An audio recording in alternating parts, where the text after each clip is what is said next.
The Galactic Council chamber shimmered with bioluminescent panels, their soft glow washing over the assembled delegates in an otherworldly haze.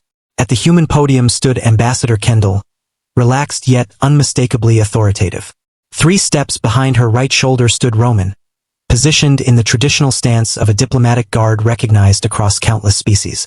Council Director Star S4 narrowed his eyes as he studied the human pair. Ambassador Kender, serving as his translator, converted the director's sharp clicking speech into standard galactic language. This council notes with concern that your guard carries no visible weapons.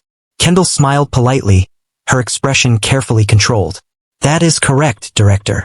Representative Quellex interjected sharply, her crystalline form refracting light into agitated patterns. This violates Protocol 7 of Diplomatic Security Standards. All guards must clearly display their armaments. It prevents misunderstandings and ensures proportional responses. Humanity respectfully disagrees with that protocol, Kendall replied evenly. We believe Roman's presence provides sufficient security. Confused chirps, clicks, and electromagnetic pulses rippled through the chamber. The Vexler delegate, a massive armored crustacean, leaned forward. You send an unarmed primate to protect your ambassador, it rumbled. This is either profound arrogance or profound stupidity. Roman did not react. He never did. His eyes continued their methodical scan, upper galleries, side entrances, ventilation grates, then back to Kendall. Every 8 seconds, the same pattern. Kendall had watched him do this for 3 years across a dozen worlds. Neither, Kendall said calmly. Simply confidence in our personnel selection process. Star S4's mandibles clicked, the sound falling somewhere between dismissal and curiosity. The Council will allow this irregularity as a gesture of goodwill toward our newest member species. However, should any security incident occur, full responsibility will rest with humanity. Yes, Director. We understand. The session moved on into standard diplomatic tedium, trade negotiations, border disputes, resource allocations. Kendall navigated each topic with practiced precision, aware that every word was being dissected by the Council's advanced linguistic algorithms. 3 hours into the session, the lights failed. Emergency illumination snapped on, bathing the chamber in harsh red light. Kendall felt Roman move closer before she saw him. Around the chamber, guards from various species activated their weapons. Plasma rifles formed from Quellex's crystalline matrix. The Vexler's armor sprouted barbed launchers. Energy shields hummed to life. Remain calm, Star announced, tension creeping into his voice. This appears to be a technical malfunction. The explosion cut him off. The blast erupted from the upper western gallery, sending chunks of decorative stone crashing down. Screams echoed in a dozen languages as 6 figures dropped through the smoke, moving with predatory precision. Assassins. They wore adaptive camouflage suits and carried unfamiliar weapons, advancing directly toward the Council Director's platform. Guards fired plasma, kinetic rounds, energy bursts, but the attackers' suits absorbed or deflected everything. They were 20 meters from Star and closing fast. Then Roman moved. What followed had no wasted motion. Roman crossed the distance to the nearest assassin in 3 impossible strides. His hand struck the attacker's neck with surgical precision. The assassin collapsed instantly. The second turned, weapon rising.